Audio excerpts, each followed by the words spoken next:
Pastor Manuel, o pastor Benjamin também, eu vejo que em certas características hoje, nós como igreja, nós sofremos os mesmos problemas do que os judeus. Por quê? O que o senhor colocou é muito importante e eu queria que vocês falassem um pouco mais sobre esse tema, sem reservas, tá? Sem reservas. 88 começou esse problema para nós, vamos dizer assim, né? Qual que era a visão? Obedecer para se salvar.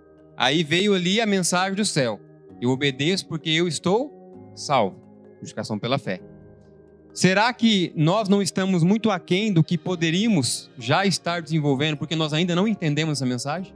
Um ponto que nós podemos responder em relação à pergunta é que muitas vezes nós, como adventistas do sétimo dia, somos acusados injustamente ou muitas vezes pela palavra de alguém, pelo comportamento, acaba sendo justificada essa acusação de que somos exclusivistas. Mas não é verdade. Nós não cremos desta maneira, no sentido de que somente nós somos o povo de Deus, de que somente nós seremos salvos. Nós não pensamos assim como adventistas do sétimo dia.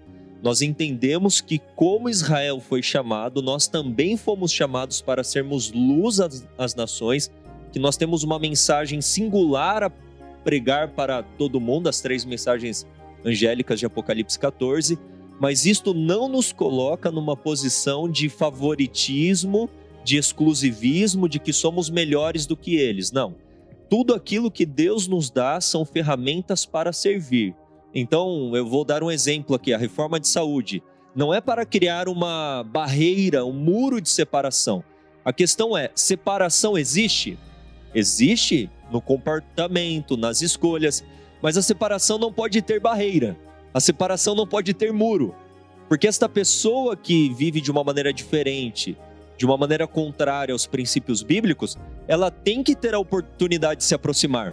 Então, o princípio ele não deve ser levantado como uma barreira, mas como uma separação de estilo de vida, de comportamento e assim por diante. Então, a reforma de saúde foi dada a nós não para que nós nos coloquemos numa posição de superioridade, mas que nos coloquemos numa posição de serviço. E assim eu poderia dar diversos exemplos. E como adventistas, nós cremos que a maior parte do povo de Deus se encontra no mundo protestante. E muito do mundo católico também tem povo de Deus. Então tem o povo de Deus visível, aqueles que visivelmente guardam os mandamentos de Deus, inclusive o 4º mandamento, todo o estilo de vida adequado de acordo com a palavra de Deus. Mas tem o povo invisível, que é fiel à luz que Deus tem dado a estas pessoas, são pessoas sinceras. E quando nós dermos a mensagem para este tempo no poder do Espírito Santo, aqueles que são sinceros ouvirão a voz do bom pastor, porque são ovelhas do bom pastor. E haverá então um rebanho, um só pastor. O povo visível e o invisível se unirão e proclamarão as mensagens angélicas, recebendo a chuva serôdia, darão alto clamor e virá o fim. É o que a palavra de Deus apresenta. Então nós não podemos cair no mesmo erro que os judeus, nos colocando numa posição de favoritismo, de superioridade, não. Se Deus nos deu, isto nos coloca numa posição de serviço, de responsabilidade. Aquele que é muito dado, muito será o quê? Muito será cobrado.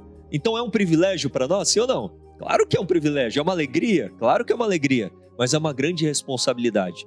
Muita luz, muita responsabilidade.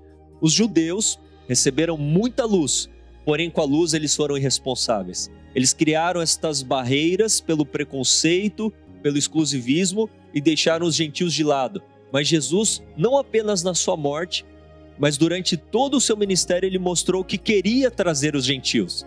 O centurião, a fé sendo elogiada, nem Israel viu uma fé como essa. A viúva sírio-fenícia, Jesus tratou aquela mulher daquele jeito para combater o preconceito do coração dos seus discípulos. Então, durante todo o ministério, Cristo já estava querendo quebrantar aquela barreira no coração dos seus discípulos. Mas Cristo sabia que era uma obra que demandaria tempo, demorou anos e anos, mas esta barreira foi quebrada em nome de Jesus. E nós não podemos reconstruir um muro que levou suor, gotas de sangue para ser derribado. Nós não podemos reconstruir este muro. Pelo contrário, temos que avançar e pregar o evangelho para todas as nações. IAG. Juntos avançaremos.